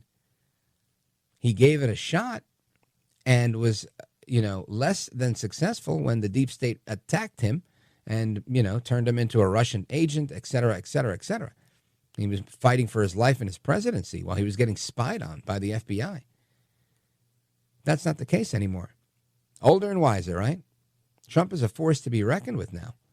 He's got the right people around him. He hasn't surrounded himself with swamp creatures. He's very well aware of how it works. You know the old saying, fool me once, shame on me, right? Shame on you. Fool me twice, shame on me. I did a George Bush there. I messed that up. But you get the point. And I think this is beautiful. I think it's beautiful that we're pausing these programs. I think it's even better if we stop these programs. What Marco Rubio and Elon Musk, and of course, under the leadership and direction of President Trump, El Trompito Donaldus Magnus, the 45th president of these United States, and the 47th, this is a work of art. Honestly, it really is, in my opinion. And it's something that we should pay very close attention to, because I think we're just scratching the surface of how much money we really spend. And as we get to that, guess what? You stop all that spending, you're able to deal with things a little bit better. We can handle our debt service better. We can maybe handle even our debt. Imagine that. Tackling the debt so that the ratio of GDP to debt isn't what it used to be. The ratio between GDP, or I should say the ratio between our inflation and what we're selling T-bonds for, that might improve too. Guess what? People will think America's great again. How about that? What a concept. Anyway, folks, keep it locked right here. I want to talk about some of the challenges that RFK Jr. is facing, some of the issues that he's tackling. I want to talk to a lawyer who's been out there suing people on behalf of making America healthy again. And we're going to do all of that, plus your calls. Stay on the line, 833-4-VALDEZ. This is America at Night with Rich Valdez. Call now, 833-4-VALDEZ. That's 833-482-5337. 833-4-VALDEZ. That's Valdez with an S.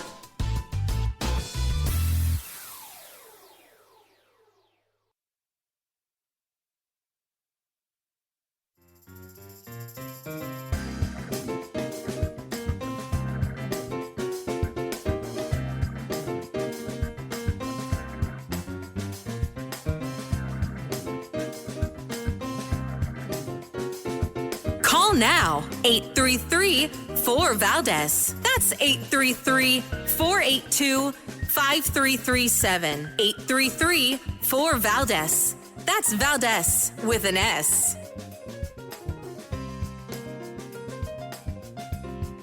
Americans didn't wake up and suddenly decide we don't want to push back on China's influence. We don't want to be safe from pandemics. We don't want to help people in the world who are struggling with disasters. But the chainsaw approach that Elon Musk and Donald Trump are taking to foreign aid will have that consequence. China is cheering. Folks who are human traffickers, who are drug cartels, who are terrorists, they will advance as we abruptly shut down and abandon these important and life-saving programs that help keep Americans safe. Of course, the programs he's talking about are the condom program in Gaza, the opera program in Colombia for trans youth. These are the programs that are keeping Americans safe, don't you know? That's Senator Chris Coons on CNN. And I've got to tell you, I don't think anybody's believing what he's saying right there. But let's find out. Let's go to the phones. When he says that Americans didn't wake up and suddenly decide we don't want to push back on China's influence, sure we do. We want to push back on China, in particular, all the influence that we're peddling through, all this money we're pumping out through USAID and other programs. So I want to hear what you have to say about it. 833-4-VALDEZ. Let's go to Nick, who's in Chicago, Illinois on WLS. Nick, go right ahead. You're on with Rich Valdez. Welcome. Yeah, thank you. You always have such a nice show, and it's so nice that it's live in the evening like this. Oh, thank you. Yeah, I was saying that to your screener that have we forgotten, though, and maybe Trump has forgotten to bring up the point, and I know he's got a lot on his mind, but the Democrats especially are really notorious for coming up with a package of things that have to be voted on in like 2 days, and there's like 800 pages, 1,200 pages, and some of these Republicans have to get somebody to read 100 pages of this, and then another one to read 100 pages, and try to give them an idea of what's in there. And there might be, out of 1,000 things, might be a few things that are 100% legitimate where it should be voted on, such as medicines for children in Ethiopia who are dying, and we can easily cure them, or people are starving in Haiti. You know what I mean? Things like that that'll make somebody look bad who does not vote for it. And that's what will be brought up, that this Republican, conservative, Trump supporter did not vote for this. And now the children there will be suffering and starving or dying from hunger. You see what I mean? And so the people vote for it. And what do the Democrats say? Well, vote for it, pass it, and then you can read it whenever you want to get to it. Now, what kind of nonsense is that? That's what Trump is trying to unravel here. Yeah, no, I think you're 100% right. And you know what? I'm so glad that Senator Coons put it that way, saying, the American people didn't just wake up and decide, Senator Coons rather, saying this, because that's why I'm asking you guys, the American people, because I agree with you. I think most Americans, I've never met an American that was like, look, screw this country. We've got to help every other country. Now, that doesn't mean that everybody is against foreign aid. I think there's a lot of very charitable people. There are a lot of bleeding hearts out there. I'm not too far off from that myself, but I believe in charity being a private and voluntary thing, not something that the government must do. I think in certain cases, the government has a role because it's part of the public safety, like North Carolina, Hawaii, what's happening right now in the Pacific Palisades. These are all instances where the government needs to intervene, not necessarily by way of providing cash in every situation, but by using the influence, the resources, the infrastructure that they have to get things done, right? Trump reverting water in California to help with that. These are the things I'm talking about, right? Things have to get done in order to help, and that's great. And these are people in the United States, so I think that takes the top priority.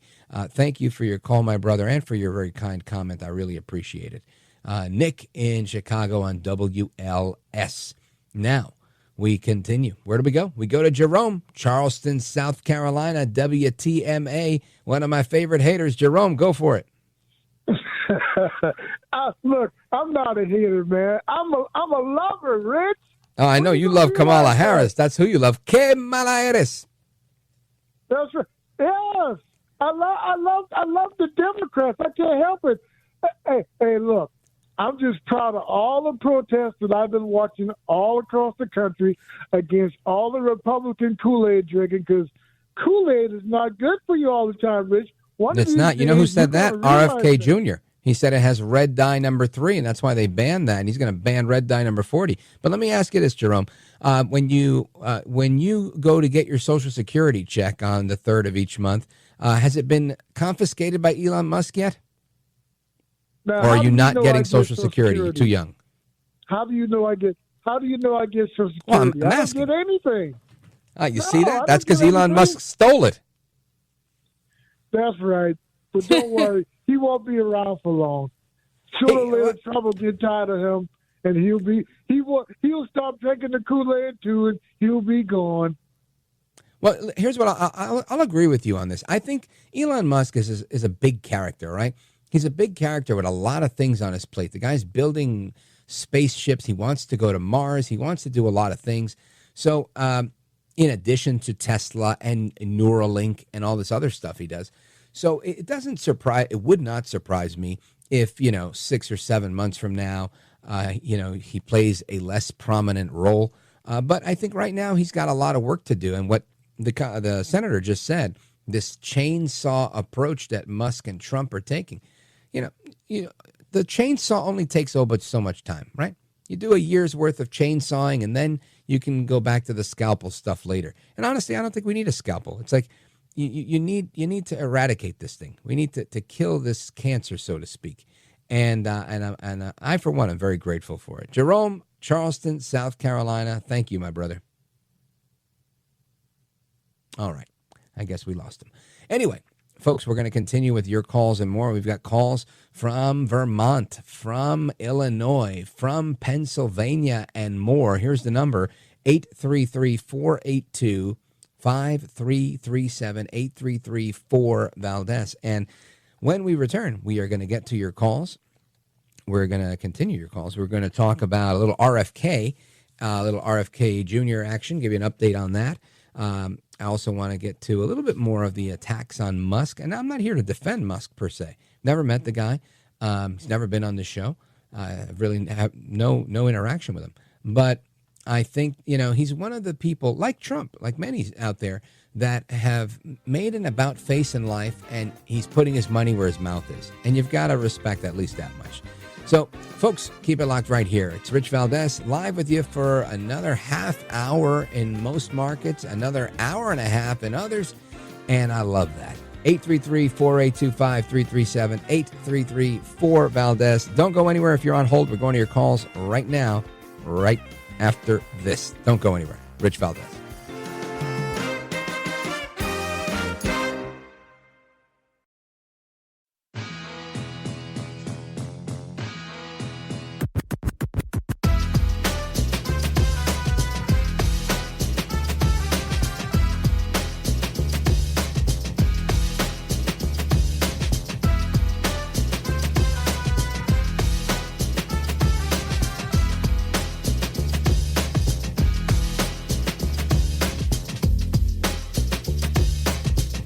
Now, 833-4-VALDEZ. That's 833-482-5337. 833-4-VALDEZ. That's Valdez with an S. A lot of people say I do a tremendous job.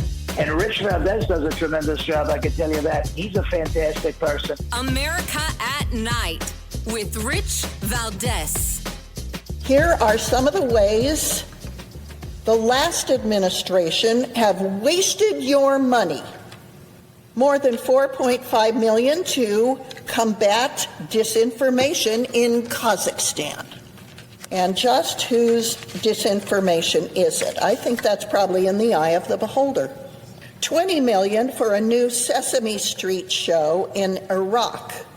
$25 million for Deloitte to promote green transportation in the country of Georgia. Nearly $8 million to teach Sri Lankan journalists how to avoid, quote, binary gendered language. Binary gendered language in Sri Lanka? You've got to be kidding me. $5 million to Eco Health Alliance, one of the key NGOs, non-government organizations, funding bat virus research at the Wuhan lab. $20 million for a group related, by the way, to a key player in the Russiagate impeachment hoax. $1.5 million to rebuild the Cuban media ecosystem. $1.5 million on DEI programs in Serbia. Diversity, equity, and inclusion programs in Serbia. Mr. President, I could probably go on for another hour. Now, if this escapes anyone, when she says diversity, equity, and inclusion programs in Serbia, and she sounds, like very incredulous about that, it's because there is no diversity in Serbia. There's no diversity in Bulgaria. I'll go with limited to none, right? For most of that part of Europe is not very diverse. If you want diverse, you have the light brown-haired people versus the blonde-haired people. But there are no diverse people, right? If you've ever been there, it's not Germany, right? You go to Germany, there's black Germans. There are no black Serbians. There are no black Polish people, right? So much of Europe is very homogeneous, right? That's just how it is. To promote diversity, equity, and inclusion from the United States to a place where it's naturally not happening, not because of racism, it just doesn't happen. It's not a big thing. I was in Budapest, right? We did the show live from Budapest last year, and if I saw 3 African-American people or black people, that was a lot. And again, I'm not making a racial statement or anything like that. I saw 0 Puerto Ricans, right? 0. Now, there were a handful of Hispanic people from Spain, from Argentina, but they didn't live there. They were international people that were visiting for the same conference I was visiting for, CPAC Hungary. But outside of that, this is not a very diverse place. These places are very homegrown, if you will. So when she says this, I'm shocked too. Why would we spend money on that? Right? Why would we do that? Why would we send $20 million to Eco Health Alliance after we had hearing after hearing after hearing in Congress where they were, unearthing the fact that these people were the ones that made the COVID vaccine virus as lethal as they did through what they called gain of function research. They were part of the laundering operation that Dr. Fauci was the head of. Right? We give money to this one gives money to that one, this one, so that he could go on the stand and comfortably say, we, NIH, did not fund that. No, because he funded this one and that one funded the other one. It's just a game of cat and mouse here. And then whatever's happening in Sri Lanka. How about this one? She said $1.5 million to rebuild the Cuban media ecosystem. Now, I don't know what a Cuban media ecosystem is, but I can only tell you that there is no media in Cuba. There is the state. The communists run the media. The communists run everything, right? It's not America. There is no news that doesn't come out of Fidel or now his predecessors, Diaz-Canel, or his brother. That's how it works. This isn't stuff we're making up. They're making this up, media ecosystem. I mean, now, to the surprise of many, yes, they do have the internet, and they can get some Wi-Fi. And that is something that Obama brought there. And that's why a lot of Cubans love Obama, because he opened up the truth to so many people, right? Now they can actually hear stuff. And Obama was criticized by a lot of people for, caving to Cuban interests. But the Cubans that I've met have told me they are very grateful for having the internet. They can now watch and learn and read things they had no access to before because all they had was the state-run media, which apparently is what this $1.5 million is going to be rebuilding, and all the other things. So anyway, this stuff is out of control. I want to get your thoughts on this. Let's hit the phones. Let's go to Ewell. He's in Pittsburgh, Pennsylvania, KDKA. Ewell, go right ahead. How you doing today, sir? I hope all is going well. Thank you. I'm a part-time listener of you due to the fact that I work a lot. And I understand a lot of the things that you're saying, and I respect a lot of what you're saying. But when the president, lies about certain things and don't give an apology, who pays the price for that? Well, I don't know. I mean, just as an example, right? President Joe Biden told the American people square in their face, I will not pardon my son Hunter. And he went ahead and not only pardoned his son Hunter, but then in the last 5 minutes, while he was sitting on the stage next to President Trump, had just finished signing another pardon for, I think, 6 members of his family, Dr. Fauci, and a bunch of other people that nobody was even charging them with any crimes, yet he pardoned them. So is that a lie? That's an egregious lie by the President of the United States. Who paid the price? I don't know. I guess we all, the American people, they all seem to make out like bandits. I totally agree with what you're saying. Anywhere else, any other country, if someone tried to infringe upon their government, they would probably be killed. But here, roughly 1,600 individuals, more or less, did that on our capital, and it was okay. I don't think it was okay. Let's take it. Just give me a second, because I want to make sure the audience understands what we're talking about. We're talking about people that were imprisoned for their participation in the riot of January 6th. And most of these guys, and I've interviewed a number of them from jail, they were all charged with similar crimes, right? Being in the building. They tried to charge them with insurrection. They tried to charge them with resisting police or even assaulting police. These were blanket charges that some of them participated in, some of them didn't. But the reality of this was nobody got a slap on the wrist, got a ticket, and was sent home. You got more than 1,000 people that were imprisoned here, and they were kept in jail without getting a trial, the majority of them, for 4 straight years. Right? I interviewed a guy just, a month ago that did 1,400 days in jail without ever going in for sentencing on pretrial detention. No trial, which is not even very constitutional. And I don't care what type of riot you're involved in. You're not going to get 4 years in jail for, breaking into a town hall or breaking into the Capitol. But these guys did. I totally agree with what you're saying. My thing basically is that I think due process and the truth, and you have clearly elaborated on several things that I agree with. I'm not disagreeing with you. Right. I agree with what you're saying. But it's just that it goes all the way across the board. It should be. Sure. If I made a mistake, I made a mistake. I will let you know I apologize because I made a mistake, and 9 times out of 10 I didn't know. But that I made a mistake if I actually didn't know. What we call an honest mistake.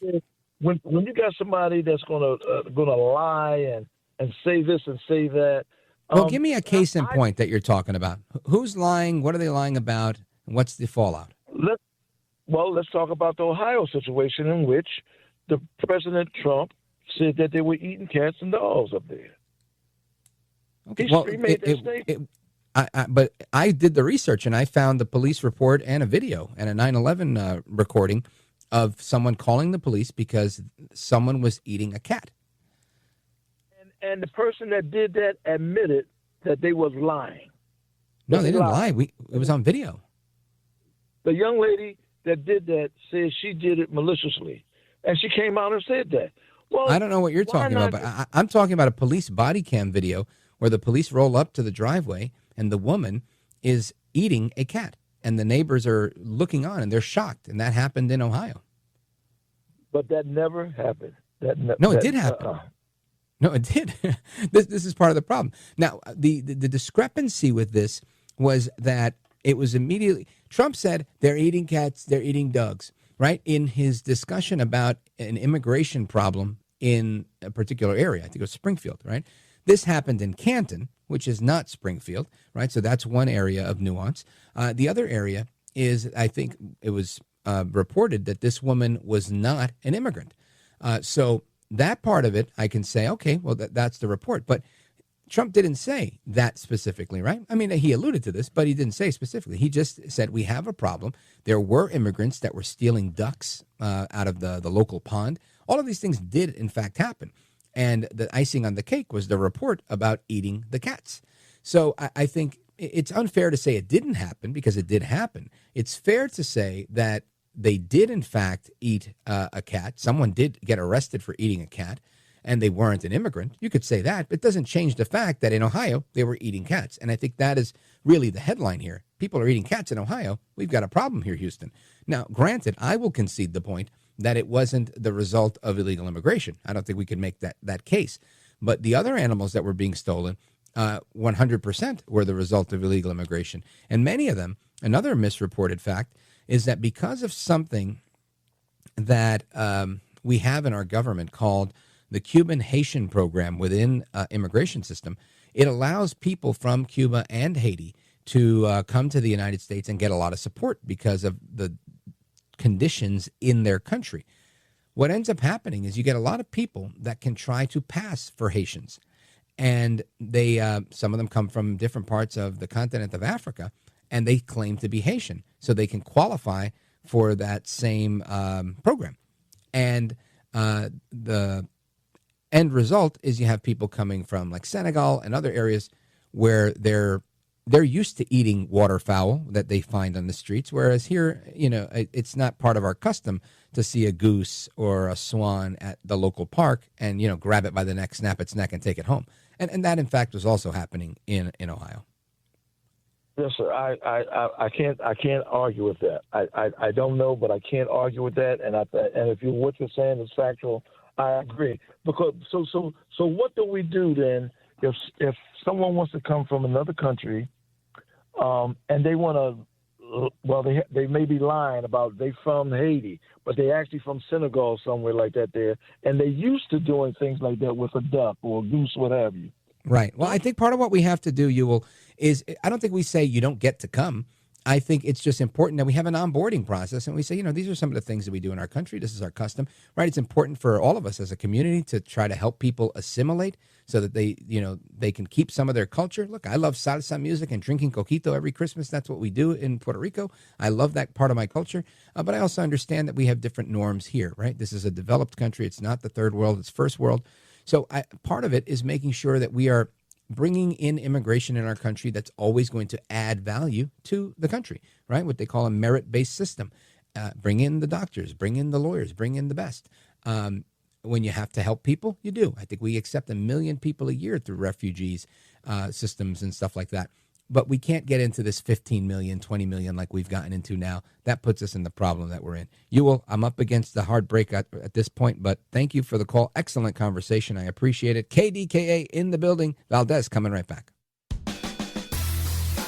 This is America at Night with Rich Valdez. Call now, 833-4VALDEZ. That's 833-482-5337. 833-4VALDEZ. That's Valdez with an S.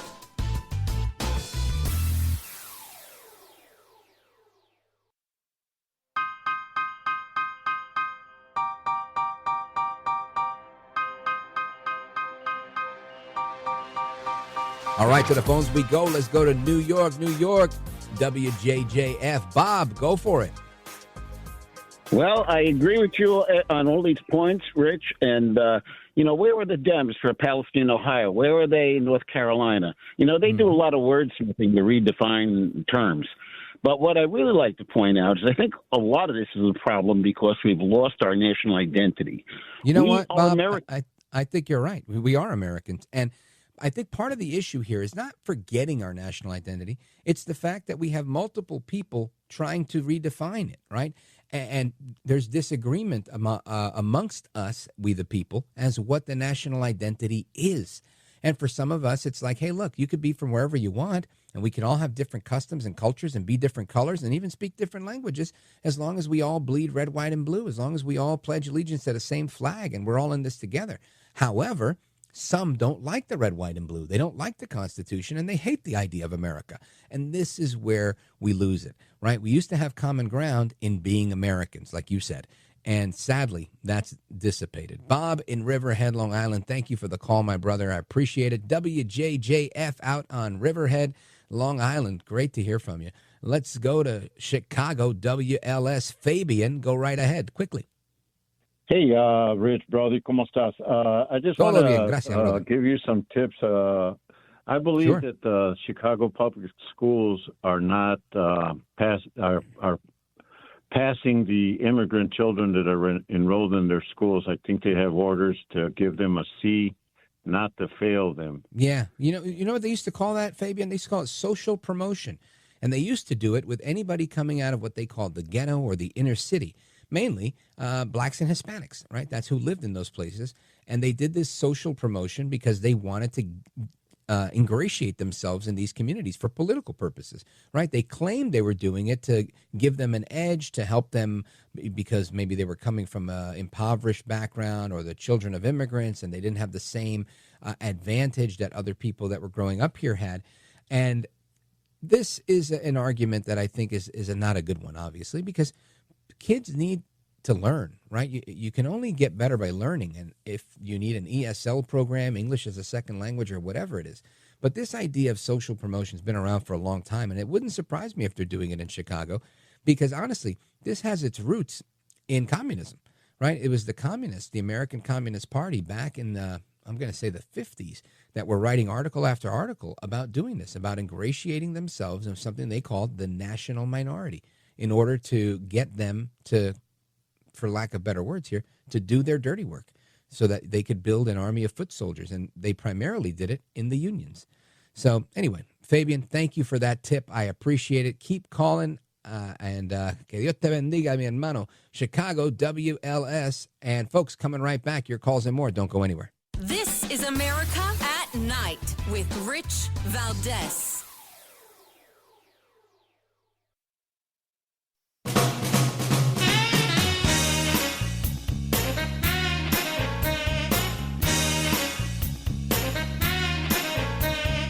All right, amigos, Rich Valdez. We are doing the speed round with your calls. Let's go to Marcia, Baxter Springs, Kansas.